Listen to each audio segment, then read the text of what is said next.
outside the Metropolitan Detention Center.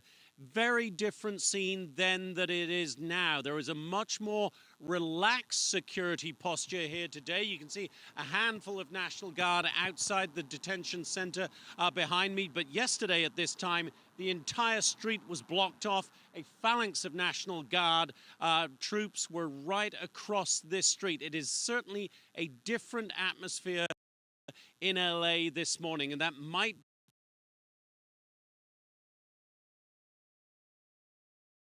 be a sign that authorities believe they are getting a grip on these protests. Of course, that is not to say there was not violence yesterday. Thousands of protesters were once again on the streets of downtown LA, but the LAPD operation, along with the Sheriff's Department and the California Highway Patrol, seemed a lot more efficient yesterday. They broke the protesters into various groups. They continually pushed them back using tear gas rounds, using flashbangs, using in some cases rubber bullets. In the meantime, as you mentioned, President Trump has ordered Marines now to come to LA. We understand that 700 Marines left their base at 29 Palms, that is out towards the Palm Springs area, east of LA yesterday. We believe that they staged overnight at Naval Station Seal Beach and that they should be deployed on the streets of LA at some point later today. California Governor Gavin Newsom said of that deployment, quote, "The Secretary of Defense is illegally deploying them onto American streets so Trump can have a talking point at his parade this weekend. It's a blatant abuse of power. We will sue to stop this." Nonetheless, President Trump and others will say that their deployment of the National Guard on Sunday clearly made a difference, that those Sunday clashes were much more violent than they were on Monday, and they will argue that that is because, in part, they are surging forces here. In the meantime, the search to round up some of those involved in the violence goes on. Elpidio Reyna was a 40-year-old man who was seen throwing rocks and bricks at law enforcement officers. Pam Bondi, the Attorney General, announced on Hannity last night that they have formally identified him. Here's the Attorney General. That guy has just been identified, and they are doing a search warrant on his house as we speak. So you can run, you can't hide. We are coming after you federally. If you assault a police officer, if you rob a store, if you loot, if you spit on a police officer, we're coming after you. Now, as we understand it, Reyna is still a fugitive at this point. He is a wanted man, $50,000 being offered as a reward for information that leads to his arrest. But clearly, a couple of messages from the administration. One, as Pam Bondi was just saying, the Attorney General, they will find anybody involved in violent incidents over the last 4 days here in LA. And two, the bigger message is that whatever force that the Trump administration deems necessary to restore order here in LA will be used. Lawrence Bryan, Ainsley? So, Jonathan, a quick question for you. The local cops, I'm not seeing many arrests, and I'm seeing illegal activity happening. Now, I've seen some of the feds rushing in and grabbing people and taking them into custody. Do you know from your sources why they aren't arresting some of these individuals? You haven't seen the arrests in the hundreds, Lawrence, but the LAPD has been arresting people. They've been out with zip ties throughout the day, Sunday and again yesterday. So arrests are being made by everybody involved in this. And I have to say that there were certainly questions, legitimate questions about the response of the LAPD on Friday night. They did seem to me, as I watched it all unfold, to be very slow in moving. But since then, they have been heavily involved in policing the streets, and it appeared to me that all of the agencies, the LAPD, the LASD, California Highway Patrol, the National Guard, and federal officers from Homeland Security, all working very well together yesterday. The operation, I have to say, as it unfolded last night, of splintering these groups, forcing them backwards, making the arrests when necessary, seemed to be a very efficient one yesterday. And certainly arrests were being made, Lawrence. Jonathan, what about the opposition? We hear it's three predominantly groups: the Coalition for Humane Immigration Rights, supported by the state, the government, and the Chinese government, the Party for Socialism and Liberation, and the Service Employees International Union. Have you seen them handing out face shields? Have you seen them handing out rocks and things like that? Some of them are wearing all black. Some organization there? There's certainly some organization. And let's be frank, in any major protest, there is always a level of organization. There are always groups that get involved in that. And yes, masks are being handed out, water is being handed out. So there is organization on that level, as you would expect. And these are groups that we have seen before getting involved in other protests here. You'll recall the LAPD chief, Jim McDonnell, saying on Sunday that while there are people involved in these protests who have the cause of immigration in their heart and soul, they are not the ones, in his view, causing the violence. What Jim McDonnell said is that they are agitators, they are anarchists, as he put it, and he said you could use a lot of other words for them, who come in. They've seen them in the George Floyd protests, they've seen them in the anti-Wall Street protests. The same people keep coming back because, in the view of Jim McDonnell, they just want to cause trouble. That's it. And they're getting paid. Thanks so much, Jonathan. Thank you, Jonathan. Well, you have Cory Booker and Maxine Waters, Hakeem Jeffries. They're all saying these are peaceful protests. If you watched our network last night, you saw they were not. Yeah. These rioters were throwing frozen water bottles at police. They were waving Mexican flags, burning American flags. They were handing out earplugs and gas masks, throwing Molotov cocktails. They hid baseball bats in the bushes. They lobbed fireworks and sticks at police. And I did see people being arrested. Lawrence, on my drive into work, I was on social media just reading some of the articles. Lots of people were being arrested. There was one lady that punched a cop, and they put her on the ground. They arrested her. And I read that since Friday, there have been 60+ people arrested. The problem is when they say the peaceful protesters, it's all organized in the sense of you got the people that throw stuff at the cops, and then the people that aren't throwing things, they use themselves as a shield, and they hide themselves behind those people. So you got to break it all up. I just worry about the whole situation. Anyway, we got to move on. All right, it's 9 minutes after the top of the hour. As rioters attack law enforcement and destroy property, California's Governor Gavin Newsom getting into a heated back and forth with President Trump. Maddie Rivera joins us with the details from the White House with the growing feud. Good morning. Good morning, Lawrence, Ainsley, and Brian. California Governor Gavin Newsom is already promising more legal action against the Trump administration, this time over the deployment of those 700 Marines. Remember, he's already suing the Trump administration over the deployment of the National Guard. The president, meantime, has called Newsom incompetent and is responding to the governor's allegation that he wants a civil war. What do you make of the fact that he says, you want a civil war on the streets of America? No, that's just the opposite. I don't want a civil war. A civil war would happen if you left it to people like him. So the president says he does not want a civil war, but the war of words between him and Newsom shows no signs of stopping at this point. Here he is backing Newsom's arrest after the governor dared border czar Tom Homan to do so. Then the reporter asked me, well, could Governor Newsom or Mayor Bass be arrested? I said, well, no one's above the law. If they cross the line and commit a crime, absolutely they can. Gavin Newsom, he's daring Tom Homan to become an arrester. Should he do it? I would do it if I were Tom. I think it's great. Gavin likes the publicity, but I think it would be a great thing. He's done a terrible job. Look, I like Gavin Newsom. He's a nice guy, but he's grossly incompetent. Newsom saying on X, the president of the United States just called for the arrest of a sitting governor. This is a day I hoped I would never see in America. I don't care if you're a Democrat or a Republican. This is a line we cannot cross as a nation. This is an unmistakable step toward authoritarianism. Also happening today, Defense Secretary Pete Hegseth is appearing on Capitol Hill to testify about the Pentagon's budget. He will likely get questions about other issues like the deployment of those Marines and Signalgate. That hearing is supposed to kick off at 9:30 a.m. Eastern Time today. Lawrence, Ainsley, and Brian. Thanks, Matty. Yeah, they have $1 trillion budget to discuss, but let's talk about Signalgate from 2 months ago. Just real quick, some of the quotes that are coming out of these rioters, quote, "We need to take down this empire once and for all," was heard out there. Also, it's important to point out most of the businesses that have been damaged are Hispanic businesses, and the ones that have been looted, like T-Mobile, as well as Foot Locker, Hispanic businesses. I mean, these are the owners there. So what the hell are you doing?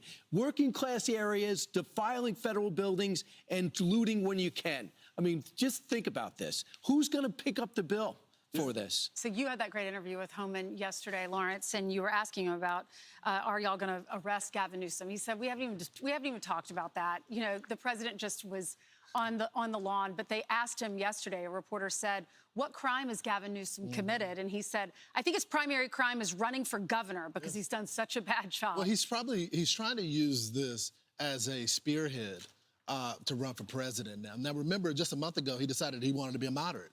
And he was doing all these podcasts with conservative. Now he's going right back to his roots, switching, turning the page. But someone has to explain this to me. If y'all have declared these unlawful assemblies, why are all these people still on the street? Well, why have it there? Why have it there then?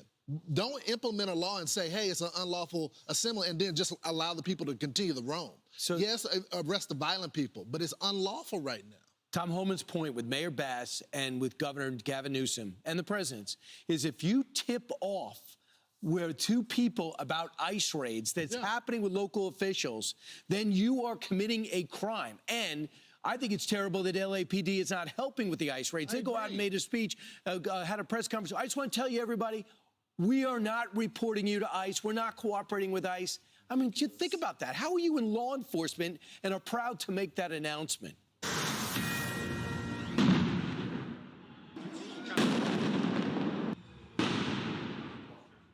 Fox News alert U.S. Marines being deployed to L.A. as violent anti-ICE protesters show no signs of letting up, setting cars on fire while throwing rocks and fireworks at police. Our next guest says this is what happens when you defund law enforcement. Former L.A. County Sheriff Alex Villanueva joins us. Now, Sheriff, thanks so much for joining the program. You got it. So, Sheriff, I've been watching this all play out. They've defunded the police a long time ago. You got a shortage there when it comes to the cops, not only in L.A. County, but also L.A. at large. How's the response been so far? Well, it's been decidedly underwhelming and late. Had the local law enforcement, be it the Sheriff's Department and the Police Department, LAPD, gone to the aid of the ICE agents when they were under attack initially back on Thursday and Friday, there would have been a very different outcome today in terms of the National Guard. Both agencies are down massively. They don't have the normal mobile field forces they can have readily available to address these issues. So the introduction of the National Guard via the president was actually welcome because now that frees up local law enforcement not to have to surround and guard, for example, the Metropolitan Detention Center. But as you can see, it's too little, too late, and they let the problem get out of hand. And now they're trying to play catch up with this. And this is a lesson they failed to learn from 1992. So, Sheriff, hopefully you can shine some light on this. We're hearing from reporters, people on the ground that are saying they got control of this. Meanwhile, I'm getting texts from my guys that are there on the ground in L.A., and they tell me they still got violent offenders out there, and they're not being able to arrest as many people. What are your guys telling you? Exactly the same thing, that it is out of our control in different pockets. And what happened, the worst that we saw on Sunday was absolutely downplayed by the local media, by the politicians. They're all saying, oh, it's largely peaceful. No, it was largely violent. And the concentration of violent activists embedded within people that were just looked like they were trying to peacefully protest was a joke. Because that was you look at the destruction of the CHP cruisers, the shutdown of the 101 freeway. And if you look at the tagging and the broken windows throughout the downtown quarter, it's alarming. Sheriff, this is what the chief had to say about them doing their job on the ground. Let's watch it. The introduction of federal military personnel without direct coordination creates logistical challenges and risks confusion during critical incidents. The Los Angeles Police Department, alongside our mutual aid partners, have decades of experience managing large-scale public demonstrations and we remain confident in our ability to be able to do so professionally and effectively. Here's the problem, Sheriff. I'm not doubting the experience of our cops on the ground. I know they can do it. The problem is you got politicians that are cuffing them. There's also a resource gap as well. People fighting for territory that they want to have control of it, but then when it comes push time to shove to arrest people, they're not doing it. I mean, what are you seeing? No, it's exactly that. There's a fight of territory. Local law enforcement, particularly the sheriff who was responsible for coordinating mutual aid among all these agencies, they were paralyzed in fear about coming to the aid of ICE agents who were under attack. And that right there is the genesis of this entire mess. And with that, all of a sudden, paralysis by analysis, let's not do anything and see what happens. All of the chaos unfolded after that. And that was the seed of it right there when they Sheriff, I can't get over, because we know what it's like. When you have a cop, I don't care if they're federal, state, or local, when they get on the radio and they say, officer assist, we're being surrounded, and the locals don't show up because a chief or whatever politicians say they can't show up, I found that shameful. Oh, I agree with you 100%. In 2020, when I was the sheriff in that same position, I had 11 riots going on at the same time.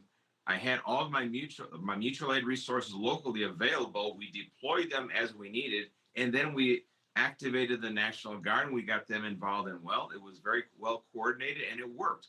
LA didn't burn down like Seattle and Portland.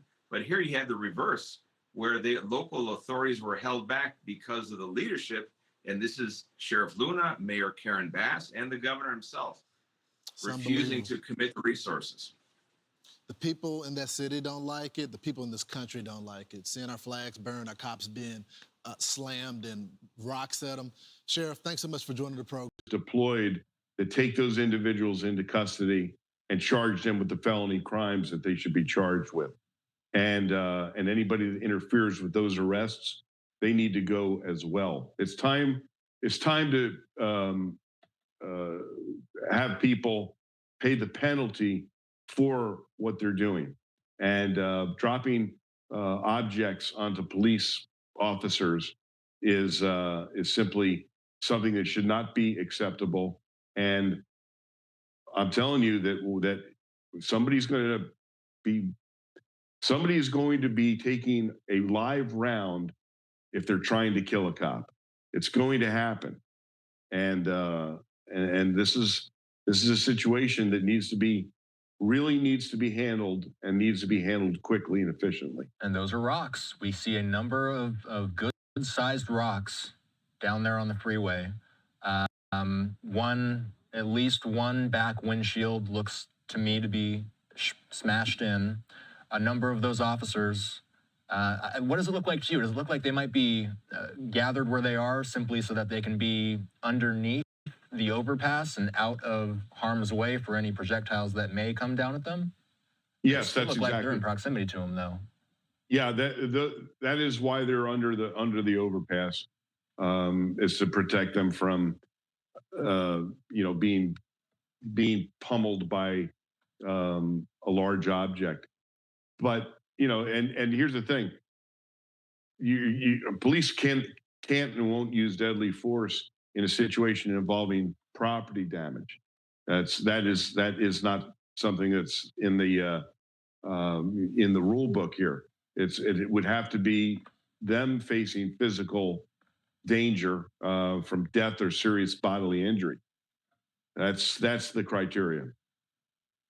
Looks like they're moving, and if you can watch this live. This is viewer discretion advised. We don't exactly know what's going to happen here. But if you can, walk us through what you're seeing. What does it look like these officers? It looks like they're trying to get out from underneath the overpass, perhaps move away from the debris that are being thrown down at them at this point. Well, it appears that they're using some low lethality rounds to shoot above where the objects are being thrown from. They're clearly being deployed to do something, but I don't know what that something is. And always important to mention, too, that the video journalists down on the ground, recording every second of this. It's a very important job, and we saw this person duck down. As soon as we saw the less than lethal rounds starting to be used, we saw a number of those videographers taking cover. So, Lieutenant Randy Sutton, we thank you for being generous with your time this evening. Take care. We'll keep an eye on the situation. Well, one thing I would like to add before we take leave here, and that is for any of the officers who have been hurt here. If you've been hurt physically, remember the Wounded Blue is there for you. Go to thewoundedblue.org. Reach out for help. We will be there for you 24/7. Randy, we appreciate you. Take care. Thank you. We just saw that demonstrators are peaceful. They're passionate. One former Democratic strategist has this message for Dems. I think the Democratic Party's kind of lost its mind. I think that you cannot tolerate that people are harming government property and harming federal officials executing the job that the president or the secretary of DHS or whomever has ordered them to do. Like, you just simply cannot do this. Fox News contributor Jonathan Turley argues in a new piece, Democrats' rabid anti-ICE resistance in L.A. against Trump could backfire. The Wall Street Journal editorial board writes, Democrats make Stephen Miller's day. Soft-peddling disorder in the streets helps Trump's deportation agenda. Jason Chaffetz, Fox News contributor and former Republican congressman of Utah. You know, I appreciate the drill down there from the Wall Street Journal and others to politics, but what's at stake here really is our sovereignty as a nation and all those businesses and homes caught in the fray of people committing crimes in the streets of L.A. Yeah, most of those media pundits, they fail to talk about the victims. They fail to talk about the people that actually live there and run businesses there that have to live in fear of the violence that is happening there. You have this criminal element that is massive, that needs to be apprehended and deported. For the Democrats to continue to say, oh, mostly peaceful, all you got to do is run this video. I mean, look at the looting that is going on here. That's somebody's actual business. This is how they make their livelihood. This is how they hire people. Do you want to go into work to that place on Saturday or Friday? This is abhorrent. And all those people waving non-American flags, you know what? If that's the country that you love, say Mexico, then go home. And guess what? There's an app for that. You can do that. That's what you should do. Go home, go back to Mexico or these other countries, if that's what you love.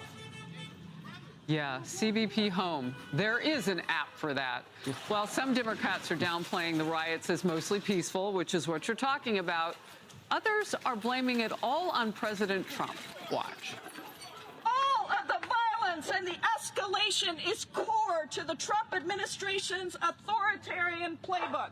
Donald Trump and the extreme MAGA Republicans are intentionally trying to inflame. They should be ashamed of themselves. I think that if ICE left, I think if the National Guard left, you would see this all die down. Oh, and former VP Kamala Harris has something to say, too. She says, quote, deploying the National Guard is a dangerous escalation meant to provoke chaos. It's all part of Trump administration's cruel, calculated agenda to spread panic and division, end of quote. Critics quickly hit back. Senator Tom Cotton of Arkansas saying, no surprise that the most incompetent vice president in history stands with the illegal alien rioters. A Southern California sheriff called it an embarrassment. And Fox News contributor Guy Benson said the country really dodged a bullet in November. Jason.